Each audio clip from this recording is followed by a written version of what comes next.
para estar listos para recibir la Torá. Por supuesto que ellos pasaron un tiempo de purificación, habían salido de Egipto y había muchas cosas que todavía cargaban de Egipto. Por eso hubo un tiempo en el cual estuvieron en el desierto y no recibieron la Torá de inmediato. Sin embargo, el proceso de purificación también vino acompañado con un proceso de aprender a tener emuná, fe en Akadosh Baruj Hu. ¿De qué manera? Ellos eran esclavos en Egipto, estaban oprimidos. Y viene Moshe Rabén, y todos se enteran que él viene a hablar con el faraón. ¿Qué dirían algunos? ¿Quién sabe? Él viene, habla con faraón, pero quién sabe si faraón lo va a escuchar, si va a tener éxito. ¿Quién sabe? No es seguro incluso que él diga que el Todopoderoso le ha mandado. No sabemos, tal vez ni siquiera seamos dignos todavía de ello. Habían, obviamente, dudas.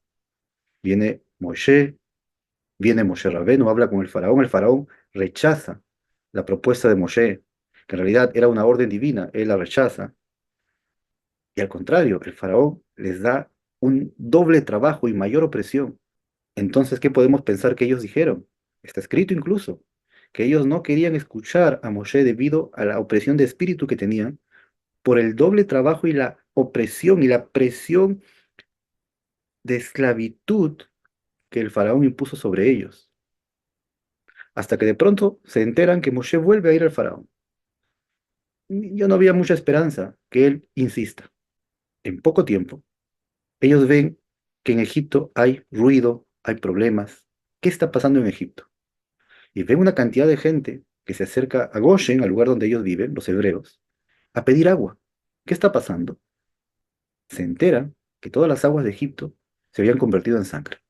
Entonces, obviamente, se sorprende y ven que el Todopoderoso está comenzando a manifestarse trayendo las plagas de Egipto.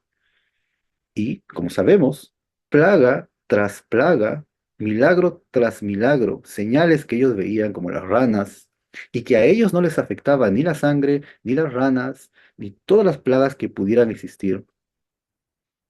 Y al ver la gran manifestación de la salida de Egipto, la noche de Pesaj, ellos vieron la mano poderosa del Creador bendito. Entonces su fe se fortaleció. Pero de todas maneras, debido a que somos seres humanos, todavía existe aquello que impulsa a la persona a dudar. Y cuando el pueblo de Israel sale de Egipto y se enteran a los pocos días que el faraón con un gran ejército venían dispuestos a acabar Hasbe Shalom, a vengarse del pueblo, muchos de ellos se desalentaron, incluso después de haber visto grandes milagros, por un momento perdieron la fe, al punto que Moshe tuvo que tratar de convencerlos y consolarlos y darles ánimo. Pero ven que el Todopoderoso abre el mar de juncos, el mar rojo, conocido así. Y no solamente lo abre, como nosotros pensamos, una sola vía, sino 12 senderos para las tribus de Israel. Ven grandes milagros, incluso cuando cruzaban el mar.